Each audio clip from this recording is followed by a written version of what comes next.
Ya Tuhan Yesus, Pak, ini foto anak saya, Pak. Tapi feeling saya dalam pikiran saya, ini udah nggak ada ini anakku. Anakku saya. Dibaca hasil lab saya, dinyatakan kanker ganas stadium 2. Saya peluk anak saya bersujud. Tuhan, apa rencanamu semua di balik ini, Tuhan? Jadi saya mengalami seperti ibu-ibu hamil itu ada stretch mark. Diketahui itu adalah tumor raksasa. 2008 sudah tergeletak karena kanker paru stadium 3. Karena ada blood clot yang lari ke kaki, kalau ke otak dia akan stroke, ke kaki saya lumpuh. Saya nanya, God, again, otot jantung Bapak yang beroperasi tinggal 20%, Pak. 80% sudah mati. Dan ini confirm sama beberapa dokter ahli di rumah sakit yang berbeda. Saya udah sampai stres, brother. Stres itu sampai kadang muter-muter di lantai. Itu kayak apa ini aku mau hidup bulan ini? Kayak apa aku mau hidupi keluargaku? Karena sebagai orang yang sudah menikah, kalau saya sakit, yang sakit bukan saya, tapi ada anak istri. Kalau kita belum pernah berhadapan dengan kematian, kita belum pernah betul-betul hidup. Hanya orang yang sudah betul-betul hidup berani berhadapan dengan kematian. Sahabat, di dalam hidup ini kita pasti pernah berharap agar keadaan berubah. Masalah yang cepat selesai, sakit penyakit yang cepat hilang, hingga luka yang cepat sembuh.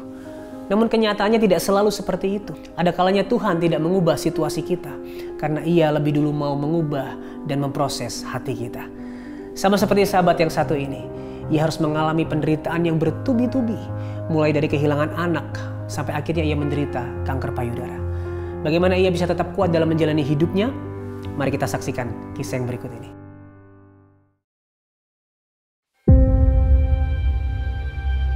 Tepat tanggal 11 Maret 2023, anak saya ini kos saya bikin di Kerawang, karena dia kuliah di Unsika Kerawang. Jadi seminggu sekali dia pulang toh. Pas hari Sabtu itu dia pulang pagi, ketemu waktu makan siang, kita makan siang bersama. Pas makan bersama itu dia ngomong, aku mau izin ikut part-time ya. Gak usah lah nak, fokus aja sama kuliahmu. Iya gak usah lah dek. Ada aja. Ini gak akan ganggu kuliahku kok, Mak. Selama libur semester ini aja, Mak. karena selama ini dia udah minta izin mau bekerja seperti temannya sambil kuliah, kita nggak bolehin, abang-abangnya sama kakaknya nggak bolehin. Pas Sabtu itu dia ngomong, pas lagi kita makan itu saya udah nggak bisa nolak. Kamu udah ngomong sama abangmu, nak? Belum, Mak. Akhirnya saya telepon anak saya dan kakak-kakaknya. Iya, Mak. Ini, adekmu ntar sore mau ikut part time segala. Gimana menurutmu, Bang? Kalau Mama udah setuju, buat apa itu part time? Udah, Mak. Dewasa ya. Jangan bikin kayak anak SD. Yang harus diawasi terus. Biarin aja, Mak. Akhirnya karena abangnya dan kakaknya ngomong udah, Mak, biarin. Akhirnya saya ya dalam hati mengizinkan iya atau tidak, berat sebenarnya. Sebelum dia berangkat dia salim saya, peluk saya. Udah rapi kan, Mak? Udah, Nak. Hati-hati ya, jangan ngebut. Berangkat ya, Mak? Ya. Pak. Ya, hati-hati ya, Nak. Nih, terima berkat dulu ya. Karena saya selalu bikin sama anakku asal mau keluar dari pintu, tanda salib di jidatnya, Tuhan menyertaimu, Nak. Hati-hati ya. Ya, berangkat, Mak.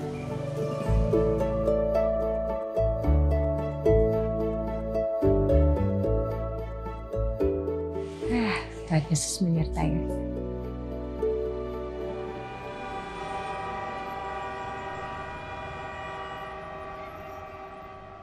Dapat jam 12 malam, saya telepon. Pulang jam berapa, Nak? Iya, Mak, ini baru mau tutup. Saya jawab, udah, Nak, jangan pulang. Nginap aja di rumah temanmu.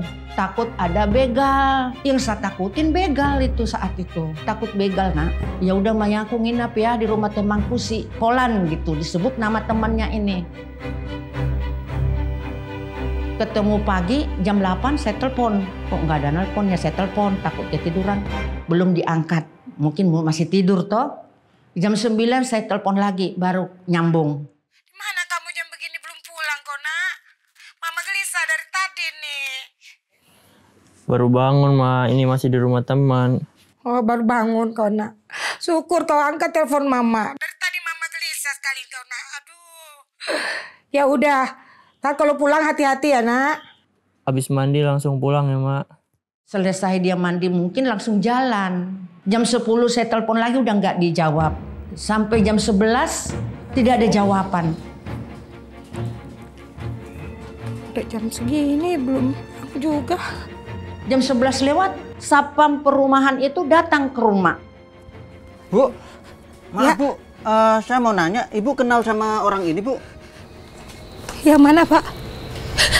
Ya Tuhan Yesus. Pak, ini foto anak saya, Pak. Anak saya kenapa, Pak? Apa? Udah Mak, jangan nangis terus Mak, kata anak saya perempuan ini. Ayo kita sekarang ke rumah sakit Mayo, masih di UGD kok Adek.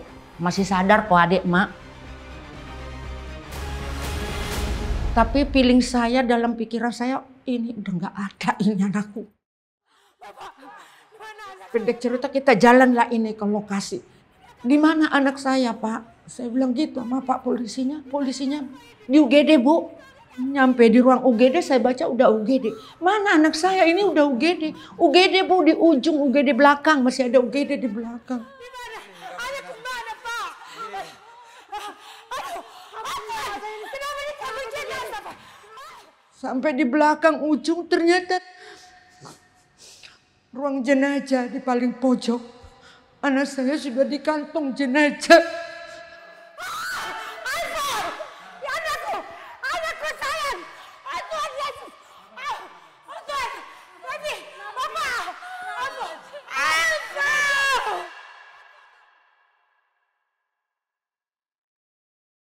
Saya peluk anak saya bersujud. Tuhan, apa rencanamu semua di balik ini Tuhan? Kau jemput anakku dengan cara begini Tuhan.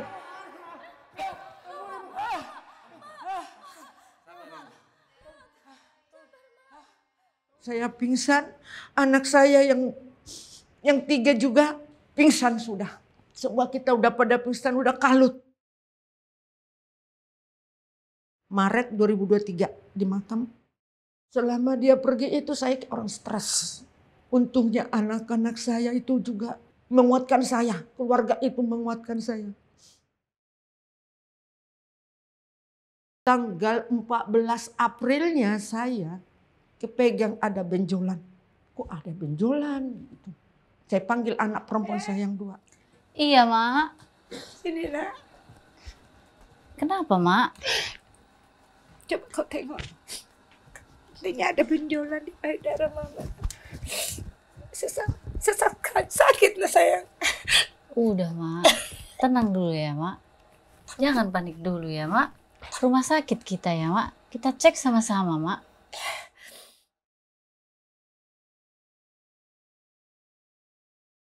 Awalnya itu kan kita biopsi mama dulu.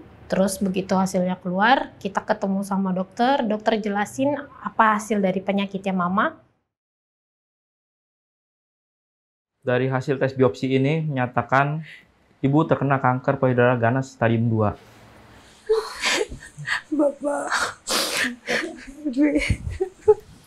Lalu kami harus bagaimana, Dok?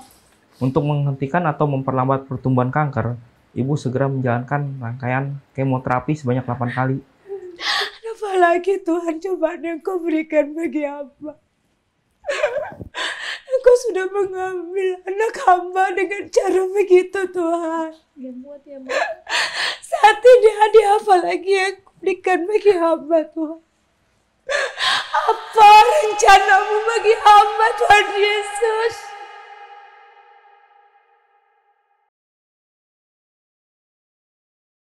Saya kayak kesambar petir juga saat itu.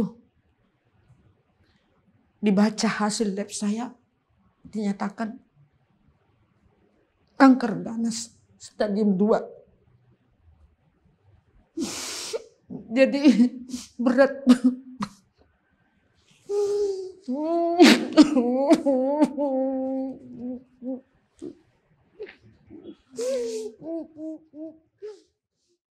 Ya ampun, apalagi ya Tuhan gitu. Baru bulan kemarin adik saya dipanggil sama Tuhan gitu. Kok sekarang ketahuan mama sakit kanker. Kita cuma bisa kasih kekuatan ke mama, terus bilang ke mama, yang kuat ya Ma, kita sama-sama jalaninya. Mungkin ada rencana Tuhan yang lebih indah, yang lebih baik dari yang sekarang ini. Gitu sih. Sebelum kemo, dokter memberi saran kepada saya dan memberi semangat, bilang gini. Fungsi obat kemo 60%. Dan 40%-nya lagi, ibu harus semangat. Itu obat paling utama. Jadi ibu harus semangat ya. Di dalam kemo itu nanti efeknya ibu tidak nafsu makan, tidak nafsu minum, lemes, mual. Kata dokternya. Kemo pertama masih aman. Pikir saya, bisa kok, kuat kok. Masih belum reaksi ya. Kemo kedua, mulai rontok kok ini rambut.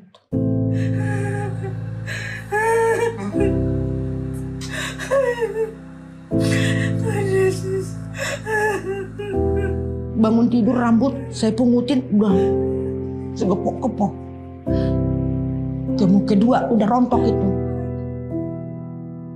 Kemo ketiga masih aman tubuh saya, tapi rontok rambut ini makin habis.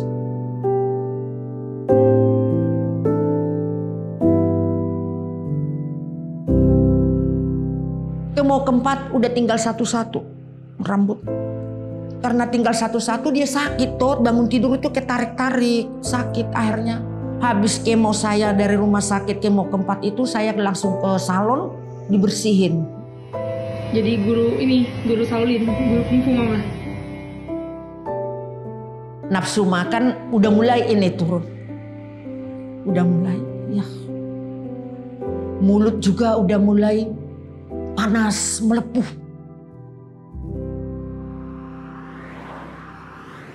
Sampai di rumah saya botak begini dilihat suami. Suami juga lagi pergi langsung ke salon. Ikut botak. Bersama kita ya Mak. Suami bilang gitu, saya nangis.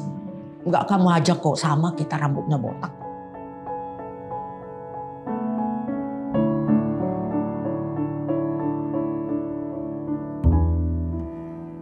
Saya sampai bilang, kok begini amat ya Tuhan. Anakku udah kau ambil dengan cara begitu. Dan kau beri aku begini hadiah dari tangan. Kau izinkan ini semua terjadi pada diriku Tuhan.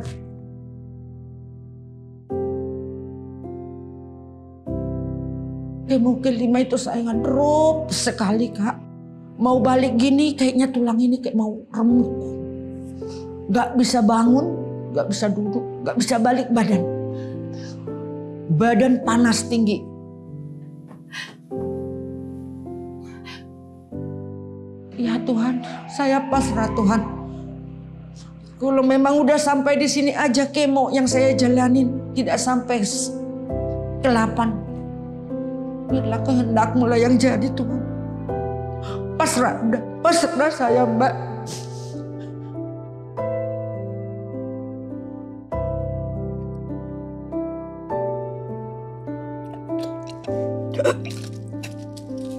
Kuat ya Mak ya. Nelan pun sakit. Sempat saya ngomong sama anak-anak, gak usah kalian bawa lagi mama ke rumah sakit. Anak saya bilang, jangan gitu Mak. Sisa 3 kali lagi kemonya Mak. Yang kuat ya Mak ya. Berdoa terus sama Tuhan Yesus ya Mak. Kemo ke-6, ya makan yang tadi doang ya gak nafsu gitu. Tapi saya paksa selalu.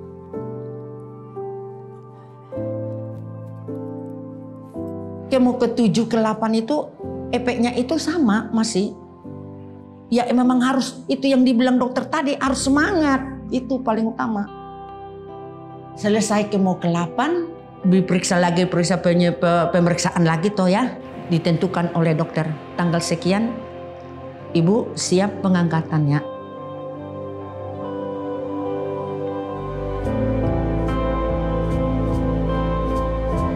Keluarga kita Berdua berpegangan tangan lagi untuk mau ruang masuk operasi. Sadar saya dari ruang operasi, di situ saya, Tuhan, masih Kau beri aku napas kehidupan Tuhan. Saya pegang dada saya udah diperban. Sedih sih gitu lihat mama harus gak punya payudara lagi gitu.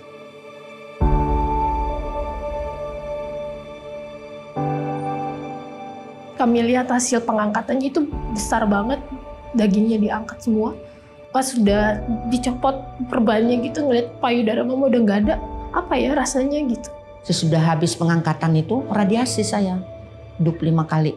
Selesai radiasi 25 kali, 6 bulan sesudah radiasi, saya suruh cek ulang. Dibaca hasil cek ulang itu, dokter sangat bersyukur sekali dan bangga dan senang melihat ibu bersih. Kalau saya mengaku itu mujizat, iya. Saya terpuruk begitu dengan kepergian anak saya diberi kekuatan. Dan dikasih hadiah ini, itulah rencana Tuhan, mujizat Tuhan untuk kita supaya lebih dekat dengan Dia. Kalau saya imani, ya saya ini yang bayar. Inilah salib kehidupan saya yang saya pikul, Mbak. Minggu itu kalau kita di Katolik itu ada perjamuan kudus Ekaristi toh. Karena saya pegang janji Tuhan, inilah tubuhku. Bagi siapa yang makan tubuhku, tidak akan lapar untuk selamanya. Itu saya pegang, Mbak. Saya imani. Tuhan, tubuhmu jadi satu dengan tubuhku. Tubuhmu ini jadi kekuatan dalam hidupku. Tubuhmu ini jadi obat di atas segala obat untuk menghancurkan penyakit yang ada dalam hidupku. Terima kasih Tuhan. Engkau beri aku kekuatan untuk memikul salib kehidupanku ini. Jadi bagi yang sesama dengan saya mengalami penyakit kanker begini, harus semangat. Tuh, semangat paling utama. Terima kenyataan, semangat dalam hidup dan berdoa. Jangan lupa berdoa. Karena hidup tanpa doa sia-sia.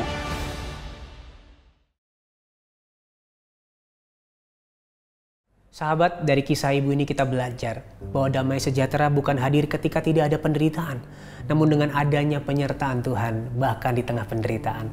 Tuhan memang tidak selalu mengubah keadaan kita, tapi Dia sanggup mengubahkan hati kita untuk kembali kuat dan percaya kepadanya dalam melangkah menjalani hidup ini. Namun jika hari ini kamu sepertinya tidak ada kekuatan untuk melangkah, kamu rindu untuk dikuatkan dan kamu merasa sendirian, kamu bisa menghubungi nomor yang ada di bawah ini. Ini adalah nomor layanan doa Cahaya Bagi Negeri. Kami siap untuk mendengarkan cerita kamu dan mendukung kamu di dalam doa. Ingat, kamu tidak sendirian. Setelah ini kita akan ngobrol dengan seorang sahabat yang hampir kehilangan segalanya karena sakit penyakit yang dideritanya bertubi-tubi. Penasaran dengan kisahnya? Mari kita ngobrol dengan dia. Ya sahabat Solusi, hari ini saya kedatangan seorang tamu spesial yang akan menceritakan bagaimana di tengah segala pergumulan, di tengah segala penderitaan kita bisa menyerahkan hidup kita sepenuhnya ke dalam tangan Tuhan yang penuh kuasa dan penuh kasih. Kita sambut sama-sama Pastor Asaf Immanuel.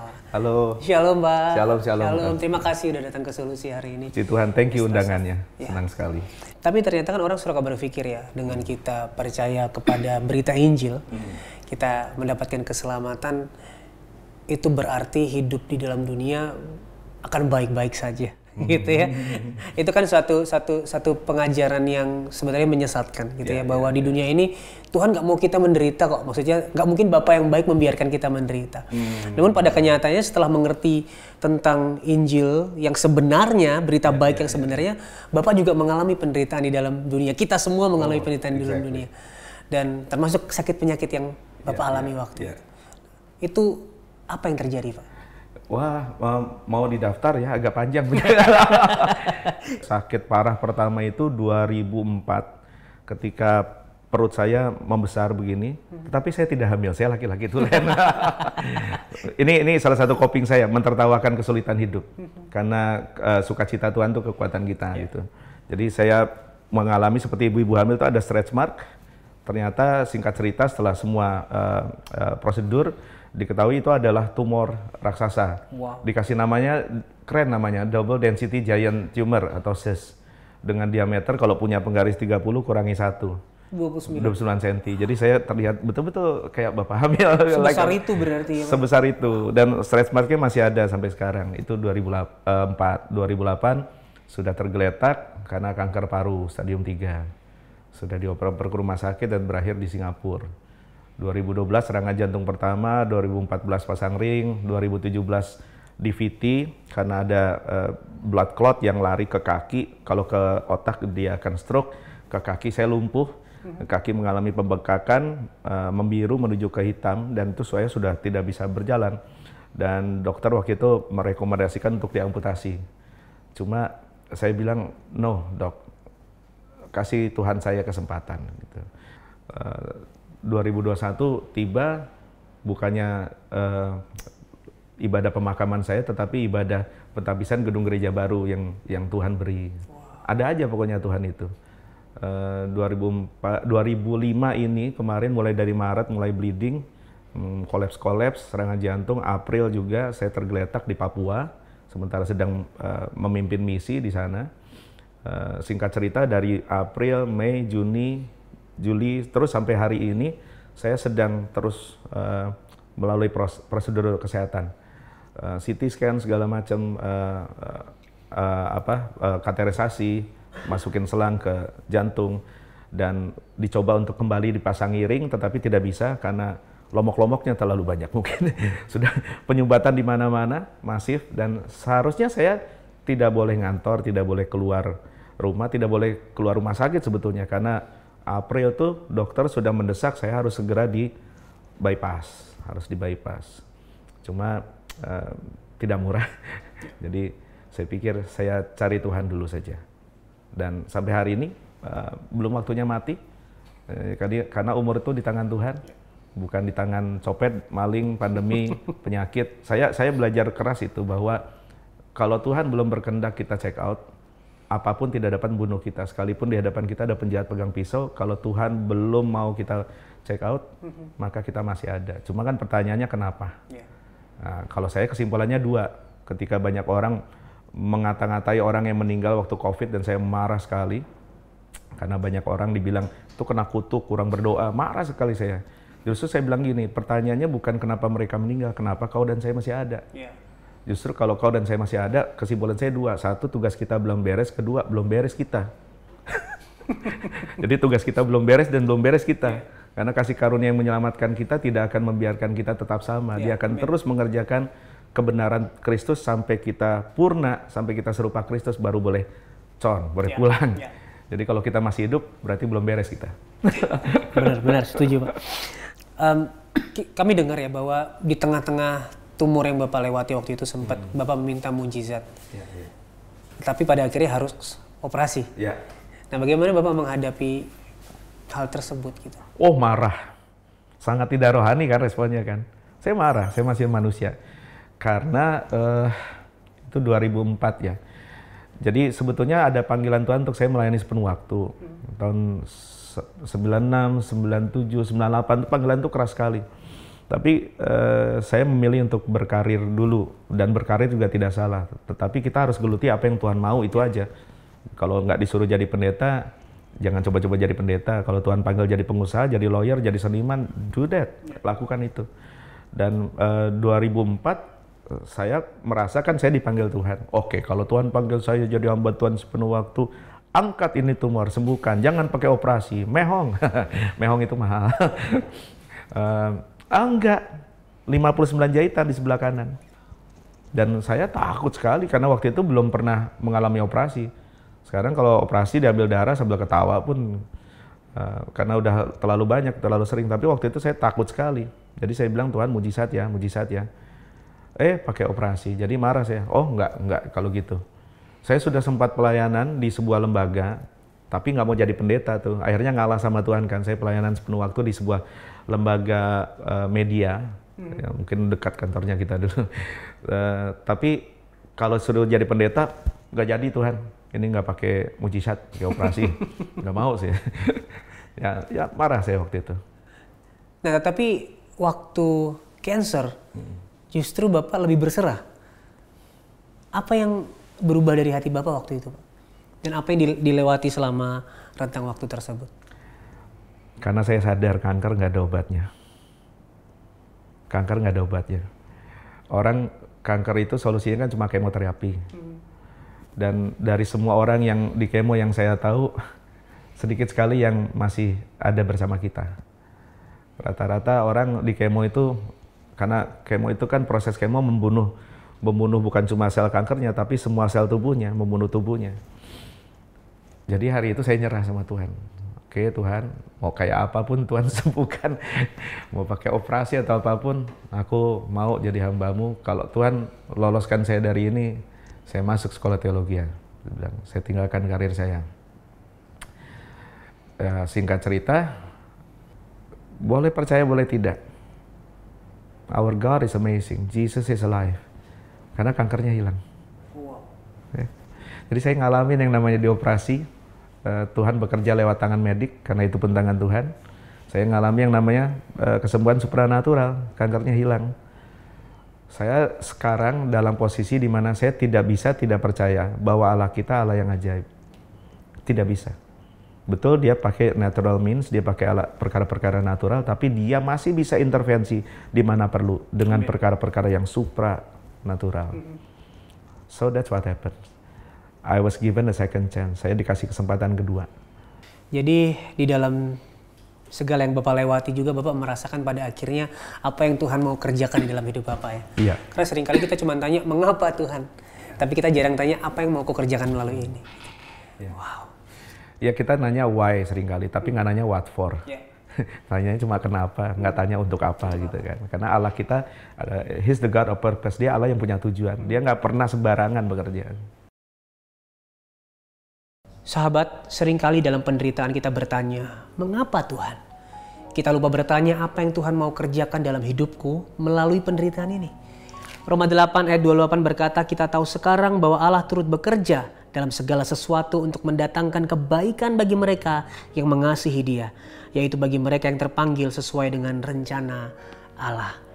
Ada kebaikan yang Tuhan kerjakan bahkan di tengah-tengah penderitaan. Dan lihatlah pada penderitaan Kristus di kayu salib untuk menebus kita. Penderitaan yang memberikan makna baru dalam hidup kita. Sehingga hari ini tidak ada yang sia-sia termasuk di dalam penderitaanmu. Ada makna yang Tuhan kerjakan di dalam penderitaanmu. Penderitaan yang kamu alami menguduskanmu, membuat engkau semakin serupa dengan Kristus dan mempersiapkanmu untuk melangkah menuju kekekalan di mana segalanya dipulihkan. Hari ini, apa penderitaan yang sedang kamu alami? Ingatlah, gak ada yang sia-sia. Terus berharaplah kepada Tuhan. Mari kita berdoa. Bapa, kami bersyukur bahwa melalui penderitaan Kristus di salib, kini kami memiliki makna hidup yang baru. Termasuk di dalam penderitaan kami tahu tidak ada yang sia-sia. Karena Engkau turut bekerja dalam segala hal untuk mendatangkan kebaikan bagi kami. Ingatkan kami bahwa penderitaan yang kami alami sekarang menguduskan kami. Membuat kami semakin serupa Kristus. Dan membuat kami memandang kepada kekekalan di mana segala sesuatu dipulihkan. Yang ada hanya sukacita bersama Tuhan tanpa penderitaan. Terima kasih Tuhan, kami tahu ada kekuatan bahkan di tengah penderitaan jika kami memandang kepada salib Kristus. Demi nama Yesus kami sudah berdoa dan mengucap syukur. Amin. Namun jika hari ini kamu sepertinya tidak mengerti mengapa kamu harus mengalami penderitaan. Kamu sepertinya bertanya, apa yang harus aku lakukan untuk melewati ini semua? Kamu tidak sendirian. Kamu bisa menghubungi nomor yang ada di bawah ini. Ini adalah nomor layanan doa Cahaya Bagi Negeri. Kami siap untuk mendengarkan cerita kamu dan menuntun kamu di dalam doa di setiap perjalanan yang kamu alami. Kami tunggu ya. Sahabat, melalui acara ini kami melihat hidup yang dipulihkan, harapan yang kembali nyata, dan kekuatan yang diperbarui. Jadilah bagian dari cerita pemulihan ini dengan cara scan QR Code yang ada di layar ini. Kami percaya satu kontribusimu bisa memberkati banyak orang. Dan kamu bisa menjadi saksi akan kuasa Tuhan dan kebaikan Tuhan di dalam hidup yang mengubahkan banyak orang. Terima kasih sudah menyaksikan acara ini. Sampai ketemu di episode selanjutnya. Ingat, Tuhan Yesus sangat mengasihimu. Dan apapun permasalahanmu, di dalam Tuhan pasti ada solusi.